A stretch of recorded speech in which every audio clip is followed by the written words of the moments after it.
साल 2013 Indian navy army hospital में nurse बनने दिल्ली से मुंबई आई प्रीति के चेहरे पर तेजाब फेंका गया था और इलाज के दौरान उसकी मौत हो गई थी। 2013 में घटी इस घटना पर पूरा देश रोया, लेकिन जिस लड़के ने एसिड फेंका था वो पकड़े जाने के बाद मुस्कुराकर अपनी 2 उंगलियों से विक्ट्री का साइन दिखाया करता था। शादी का प्रस्ताव ठुकराने से शुरू हुई इस घटना का अंजाम बेहद ही खौफनाक था। आखिर प्रीति राठी के मर्डर पर पूरा देश क्यों रो गया और क्या थी प्रीति राठी की पूरी कहानी। लेकिन उससे पहले अगर आप हमारे चैनल पर नए हैं तो चैनल को सब्सक्राइब करें और वीडियो को लाइक जरूर करें। दिल्ली के नरेला में रहने वाली प्रीति राठी के लिए 1 मई 2013 का दिन बेहद खास था, क्योंकि प्रीति राठी का बचपन से ही सपना था कि वो एक डॉक्टर बने, जिसके लिए उसने अपनी तैयारी 10वीं के बाद से ही शुरू कर दी थी। और कुछ समय बाद उसकी तैयारी रंग लाई और उसका एडमिशन दिल्ली के ही एक नर्सिंग कॉलेज में हो गया। नर्सिंग करने के बाद प्रीति के सामने कई सारी कैरियर अपॉर्चुनिटी थी, लेकिन वो मिलिट्री हॉस्पिटल में नर्स बनना चाहती थी। और 1 मई का दिन उसके लिए ही नहीं बल्कि उसके परिवार वालों के लिए भी खास था, क्योंकि प्रीति राठी अपनी नर्स की पढ़ाई पूरी करके इंडियन आर्मी में नर्सिंग ऑफिसर पोस्ट पर सिलेक्शन पा लिया था। ज्वाइनिंग की सारी प्रक्रिया पूरी हो चुकी थी और प्रीति को ज्वाइनिंग लेटर भी मिल चुका था। ज्वाइनिंग लेटर के अनुसार प्रीति को मई में ही मुंबई के कोलाबा स्थित नौसेना के ऑफिस में रिपोर्ट करना था। इसके बाद उसे INS मुंबई में पोस्टिंग मिलने वाली थी, लेकिन ज्वाइनिंग और पोस्टिंग मिलने से पहले ही एक ऐसी दर्दनाक और खौफनाक घटना घटी, जिसके कारण प्रीति राठी का सपना ही बनकर रह गया। दरअसल प्रीति राठी पहली बार अपने परिवार को छोड़कर एक ऐसी जगह पर जा रही थी जहां उसे जानने पहचानने वाला कोई नहीं था। क्योंकि प्रीति बचपन से ही अपने परिवार की लाडली रही थी, इसलिए परिवार वालों को उसकी चिंता थी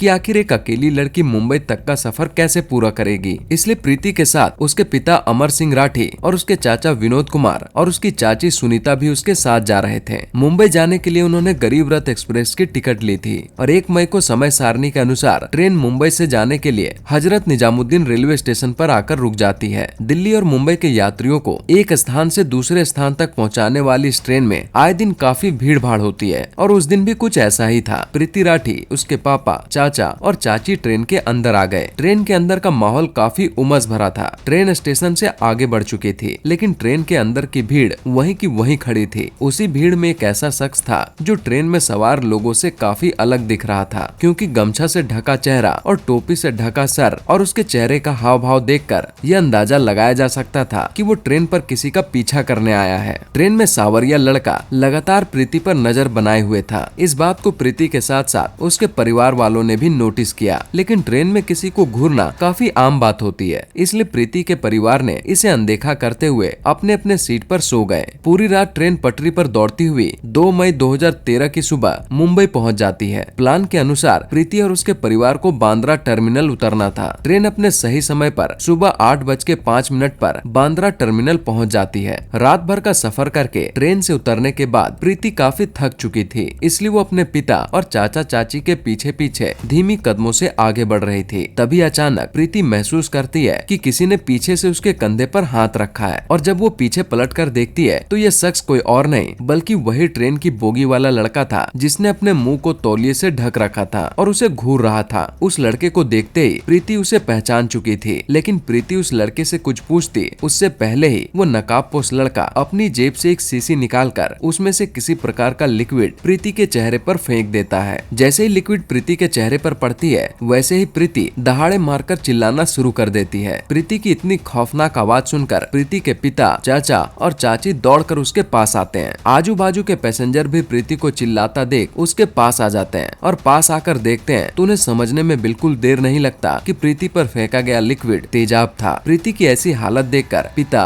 चाचा और चाची सब घबरा जाते हैं और वो तुरंत प्रीति को वहां से उठाकर स्टेशन मास्टर के कमरे में लेकर जाते हैं। यहाँ से स्टेशन मास्टर और रेलवे स्टाफ की मदद से प्रीति को गुरु नानक हॉस्पिटल इलाज के लिए भेज दिया जाता है। लेकिन जिस स्टेशन पर प्रीति के चेहरे पर तेजाब फेंका गया था, उस समय उस भीड़ में एक समीर शेख नाम का लड़का भी था, जिसने एसिड वाली घटना होने के बाद उसके बोतल को उठाकर ये समझने की कोशिश की कि आखिर उस नकाबपोश लड़के ने प्रीति पर क्या फेंका था। समीर शेख जैसे ही बोतल उठाता है, वैसे ही बोतल में बची तेजाब की कुछ बूंदें उसके हाथों पर भी गिरती है और असहनीय दर्द होने के कारण समीर भी समझ जाता है कि उस लड़की पर एसिड अटैक किया गया है। कुछ देर तक समीर अपने 2 दोस्त सलीम और सलमान के साथ उस नकाबपोश लड़के को ढूंढता रहता है, लेकिन एसिड फेंकने वाला लड़का वहाँ से गायब हो जाता है। आगे चलकर यही तीनों लड़के एसिड अटैक की गुत्थी को सुलझाने में पुलिस की मदद करते हैं, जिसे हम आगे की वीडियो में जानेंगे। इस एसिड अटैक वाली घटना की सूचना मिलते ही पुलिस अपना पंचनामा बनाना शुरू करती है और अपनी पूछताछ समीर शेख से ही शुरू करती है। समीर शेख स्टेशन पर हुई इस घटना को विस्तार से बताता है। समीर से पूछताछ करने के बाद पुलिस क्राइम स्पॉट से कुछ जरूरी सबूत भी इकट्ठा करती है। दूसरी तरफ गुरु नानक हॉस्पिटल में वार्निंग यूनिट न होने के कारण प्रीति को मसीना हॉस्पिटल रेफर कर दिया जाता है, जहां प्रीति का इलाज शुरू होता है। और कुछ ही देर बाद पुलिस प्रीति का बयान लेने के लिए मसीना हॉस्पिटल पहुंच जाती है, लेकिन पुलिस वाले प्रीति की हालत देखकर चौंक जाते हैं, क्योंकि प्रीति बयान देने की हालत में बिल्कुल भी नहीं थी, क्योंकि एसिड अटैक होने के कारण प्रीति की आवाज भी जा चुकी थी। साथ ही उसके चेहरे और गर्दन से लेकर निचले हिस्से तक काफी गहरा घाव बन चुका था। गले के पास गहरा घाव होने के कारण प्रीति कुछ बोल नहीं सकती थी। इसके बावजूद भी प्रीति के अंदर का आत्मविश्वास बरकरार था, इसलिए उसने अपनी हैंडराइटिंग में लिखकर पुलिस को बयान देना शुरू किया। मुंबई जैसे महानगर में होने वाले इस आपराधिक घटना की खबर मीडिया में फैलने लगी और धीरे धीरे यह घटना टीवी और न्यूज चैनलों पर ब्रेकिंग न्यूज बन गया और देखते ही देखते पूरे देश भर में उस एसिड अटैकर को जल्द से जल्द पकड़ने की मांग उठने लगी। एसिड अटैक के खिलाफ लोग सड़कों पर उतरने लगे। इस हमले को लेकर इतना हंगामा देख पुलिस पर भी अपराधी को जल्द से जल्द पकड़ने का दबाव बनने लगा, लेकिन पुलिस के पास ऐसा कोई सबूत नहीं था जिससे उस अटैकर तक पहुंचा जा सके। स्टेशन पर मौजूद कुछ लोगों की मदद से पुलिस ने उस नकाबपोश आदमी का स्केच बनवा लिया, लेकिन उसकी तलाश अभी भी जारी थी। इधर प्रीति राठी की बहन तनु राठी के मोबाइल फोन पर 4 मई 2013 को एक फोन कॉल आता है। फोन पर बात करने के दौरान पता चलता है कि फोन करने वाला लड़का पवन कुमार है, जो प्रीति का दोस्त था और वो बीटेक का स्टूडेंट था। पवन प्रीति की बहन तनु से प्रीति के हालत के बारे में पूछता है और थोड़ी बहुत जानकारी लेने के बाद पवन फोन काट देता है। तनु इस फोन कॉल के बारे में अपने पिता अमर सिंह राठी को बताती है। अमर सिंह को दाल में कुछ काला लगता है, क्योंकि अभी तक किसी भी बाहरी लड़के ने प्रीति की हालत के बारे में नहीं पूछा था, इसलिए अमर सिंह इस बात की जानकारी पुलिस को देते हैं। स्टेशन पर मौजूद लोगों से पूछताछ से बनाया गया स्केच पुलिस प्रीति राठी को दिखाती है। प्रीति इस स्केच को देखती है, लेकिन शायद उसे स्केच ठीक से समझ नहीं आती, लेकिन फिर भी वो इस स्केच में बनाए गए चेहरे के अनुसार कागज पर 3 नाम लिखती है, जिसमें सत्यम, अंकुर और पवन कुमार का नाम होता है। पुलिस इन 3 नाम को देखकर समझ जाती है कि स्केच वाला लड़का यही तीनों में से एक है और लास्ट वाला नाम उसी पवन कुमार का है, जिसका फोन प्रीति राठी की बहन तनु राठी के मोबाइल पर आया था। इन तीनों नामों से पुलिस पवन कुमार को सबसे टॉप लिस्ट पर रखती है, क्योंकि कागज पर लिखे गए नाम और फोन कॉल पर प्रीति की हालत पूछने वाला लड़का दोनों कॉमन था। पुलिस फोन कॉल वाली बात पर गौर करते हुए एक अंदाजा लगाती है कि शायद इसी पवन कुमार ने प्रीति पर एसिड फेंका होगा और वह जानने की कोशिश कर रहा होगा कि प्रीति जिंदा है या मर गई। और पुलिस अपनी छानबीन के लिए पवन कुमार को अपनी रडार पर लेती है और 9 मई 2023 को पवन पुलिस के हत्थे चढ़ जाता है और पुलिस उसे गिरफ्तार कर लेती है। पवन ने अभी अपना जुर्म कबूल भी नहीं किया था और लोग इसे कड़ी से कड़ी सजा देने की मांग करने लगे। इधर डॉक्टर की पूरी टीम प्रीति राठी को जल्दी से जल्दी ठीक करना चाहती थी और देश के लोग भी प्रीति के लिए दुआ कर रहे थे, लेकिन एसिड का असर इतना खतरनाक था कि प्रीति की हालत दिन ब दिन बिगड़ती ही जा रही थी। एक्सपर्ट डॉक्टर प्रीति की कई सर्जरी कर चुके थे, लेकिन प्रीति की हालत सुधरने का नाम नहीं ले रही थी। डॉक्टर भी प्रीति की रिपोर्ट देखकर काफी परेशान थे, क्योंकि प्रीति के इंटरनल ऑर्गन धीरे धीरे काम करना बंद करते जा रहे थे। अब प्रीति राठी का हालत मसीना हॉस्पिटल के डॉक्टर के हाथों से बाहर जा रहा था, इसलिए प्रीति के बेहतर इलाज के लिए उसे मुंबई हॉस्पिटल में रेफर कर दिया गया। इस घटना के विरोध में कई लोग सड़क पर उतर आए थे, इसलिए सरकार तक भी इस घटना की जानकारी पहुंच चुकी थी। इसलिए सरकार की ओर से प्रीति को बेहतर से बेहतर इलाज देने की सुविधा मुहैया कराई गई। बॉम्बे हॉस्पिटल में स्पेशलिस्ट डॉक्टरों की एक टीम आकर उसका इलाज करना शुरू करती है, लेकिन एसिड अटैक के 2 महीने बाद भी प्रीति की हालत में कोई सुधार नहीं होता है। लेकिन फिर भी प्रीति हार मानने को तैयार नहीं थी। वो अभी भी मौत से लड़ रही थी, लेकिन प्रीति मौत से ये जंग हार जाती है और 1 जून 2013 को प्रीति हमेशा के लिए इस दुनिया को अलविदा कह देती है। देश में प्रीति के मरने की खबर फैलते ही लोगों में दुख से ज्यादा आक्रोश भर जाता है और लोग बड़ी संख्या में सड़कों पर उतरकर कैंडल मार्च शुरू कर देते हैं। पुलिस के लिए भी एक एसिड अटैक से जुड़ी घटना अब प्रीति राठी हत्याकांड में बदल चुका था। हॉस्पिटल की पूरी प्रक्रिया होने के बाद हॉस्पिटल वाले प्रीति राठी की डेड बॉडी उसके घर वालों को सौंप देते हैं, लेकिन जब प्रीति की डेड बॉडी उसके अपने घर दिल्ली लाया जाता है तो उसके घर वाले इसका अंतिम संस्कार करने से मना कर देते हैं और सरकार से सीबीआई जांच की मांग करते हैं। सरकार ये वादा करती है कि अगर पुलिस इस केस को सॉल्व करने में नाकामयाब रही तो सीबीआई जांच जरूर कराई जाएगी। आश्वासन मिलने के बाद प्रीति के शरीर को पूरे राजकीय सम्मान के साथ अंतिम विदाई कर दी जाती है। इस घटना को लेकर पुलिस के अंदर भी काफी आक्रोश भरा था। इधर पुलिस शक के आधार पर पवन कुमार को गिरफ्तार तो कर लेती है, है, लेकिन पुलिस के पास कोई सबूत न होने के कारण उसे दोषी करार नहीं दिया जा सकता था। लेकिन अभी भी पूरा देश इस हत्याकांड के पीछे पवन कुमार को ही दोषी मान रही थी। लेकिन जब पवन कुमार के बारे में पता किया गया तब चौंकाने वाली बात सामने आई। घटना वाले दिन पवन कुमार मुंबई में था ही नहीं, मतलब 2 मई को पवन कुमार रोहतक में था। इस बात की पुष्टि के लिए पुलिस ने पवन कुमार का फोन लोकेशन भी निकाला, जिसमें इस बात की पुष्टि की गई कि सच में पवन कुमार 2 मई को मुंबई में नहीं बल्कि रोहतक में था।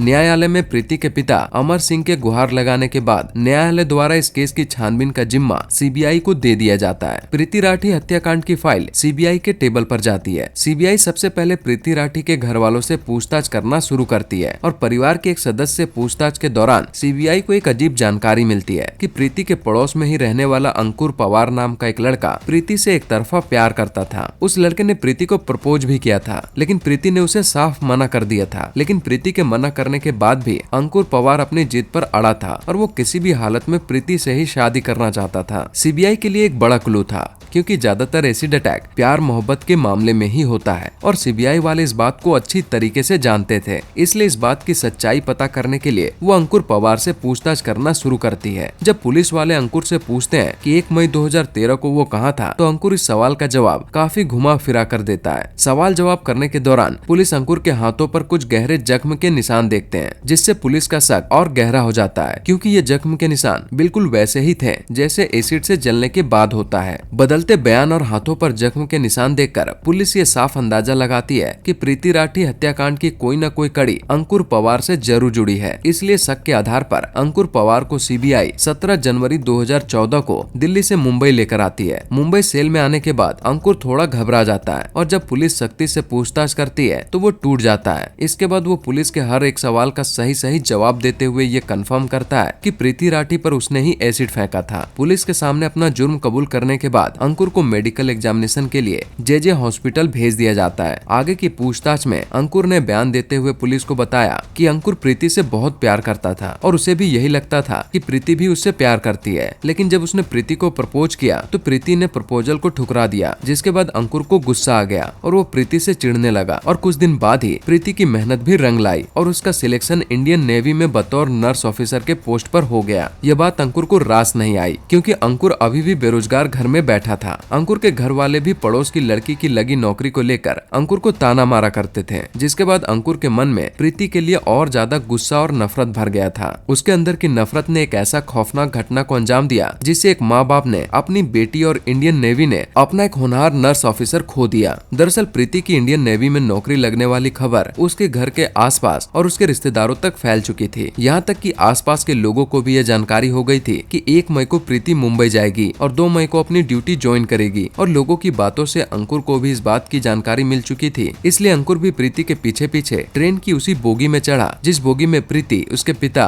उसके चाचा और चाची चढ़े थे और वो लगातार प्रीति पर नजर बनाए हुए था। दरअसल अंकुर ने अपने बयान में पुलिस को बताया कि वो ट्रेन में ही प्रीति के चेहरे पर एसिड फेंक कर वहाँ से निकल जाना चाहता था, लेकिन ट्रेन में काफी भीड़ भाड़ होने के कारण उसने ऐसा नहीं किया। इसके बाद वो सही मौके की तलाश में मुंबई तक जा पहुंचा और जब प्रीति अपने परिवार के साथ बांद्रा स्टेशन उतरती है तब अंकुर को एसिड फेंकने का सही मौका मिल जाता है और प्रीति का पीछा करते हुए प्रीति के ठीक पीछे पहुंचकर अपना हाथ उसके कंधे पर रखता है और प्रीति जैसे ही पीछे मुड़कर देखती है वैसे ही अंकुर उसके चेहरे पर तेजाब से भरी शीशी उड़ेल देता है और कुछ ही देर के अंदर प्रीति का पूरा चेहरा एसिड से बुरी तरीके से जल जाता है। भले ही अंकुर पुलिस के सामने अपना जुर्म कबूल कर चुका था, लेकिन इस हत्याकांड का एक भी सबूत पुलिस के पास नहीं था, क्योंकि कोर्ट में चार्जशीट फाइल करने के लिए अंकुर के खिलाफ कोई पुख्ता सबूत होना जरूरी था। इसलिए पुलिस इस हत्याकांड से जुड़े सबूत तलाशना शुरू करती है और पुलिस सबसे पहले एसिड देने वाले व्यक्ति का नाम पता करती है। तो पुलिस को पता चलता है कि मुकेश भार्गव नाम के शख्स ने अंकुर को एसिड से भरा बोतल दिया था। एसिड बेचने वाले मुकेश भार्गव से पूछताछ करने के बाद उसने बताया कि कुछ महीने पहले ही अंकुर ने उससे एसिड यह बोलकर खरीदा था कि वो अंकुर बैटरी के नाम से अपनी एक दुकान शुरू कर रहा है, जिसके लिए उसे सैंपल के तौर पर एसिड की जरूरत है। अगर उसका सैंपल अच्छा रहा तो उसे एसिड खरीदने के लिए बल्क में ऑर्डर देगा और इसी लालच में आकर मुकेश भार्गव ने उसे सैंपल के तौर पर 2 लीटर एसिड दे दिया। मुकेश भार्गव का यह बयान पुलिस के लिए पहला सबूत था। फिर पुलिस और सबूत इकट्ठा करने के लिए अंकुर पवार के कॉल डिटेल और फोन लोकेशन की जानकारी निकलवाती है, जिससे यह साफ साबित होता है कि 1 मई को अंकुर निजामुद्दीन रेलवे स्टेशन पर ही था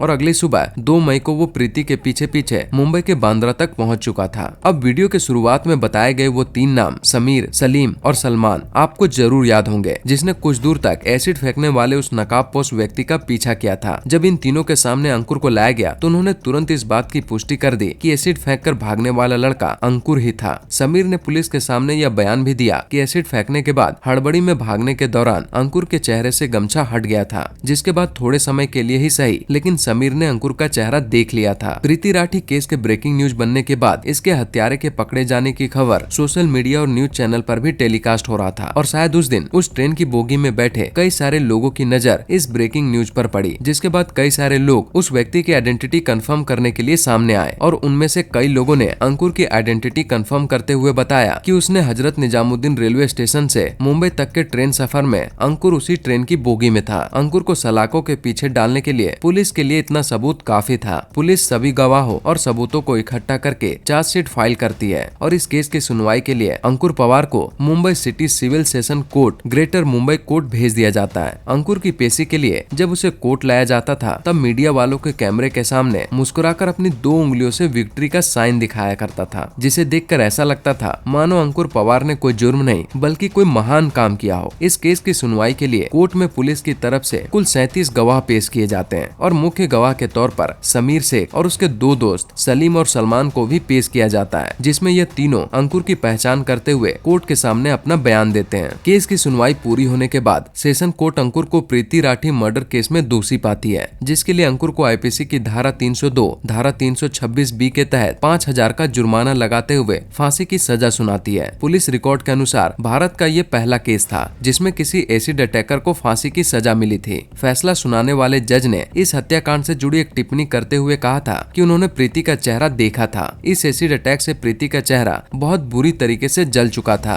और उसका चेहरा इतना डरावना हो चुका था कि अगर प्रीति ने अपना चेहरा देख लिया होता तो शायद वो उसी दिन मर जाती। जज के मुंह से निकला यह शब्द एक ऐसे घिनौने अपराध की दास्तां बयां करती थी जिसने पूरी इंसानियत को शर्मसार कर दिया था। जज के द्वारा फांसी की सजा सुनाने के बाद भी अंकुर के चेहरे पर जरा भी अफसोस, पछतावा या डर का भाव नहीं था। लेकिन कुछ दिन बाद अंकुर ने सेशन कोर्ट के इस फैसले को मुंबई हाई कोर्ट में चुनौती दे दी। हाई कोर्ट में लंबी सुनवाई करने के बाद जून 2019 में मुंबई हाई कोर्ट ने सेशन कोर्ट के द्वारा सुनाए गए फांसी की सजा को उम्र कैद में बदल दिया। लेकिन सवाल अभी भी वही था कि प्रीति के साथ जो हुआ क्या उसके सामने उम्र कैद या फांसी की सजा पर्याप्त थी? क्या अंकुर को मिलने वाली उम्र कैद की सजा उसके परिवार के दर्द को कम कर सकती थी? इस पर आपकी क्या प्रतिक्रिया है? अपनी राय हमें कमेंट बॉक्स में जरूर बताएं।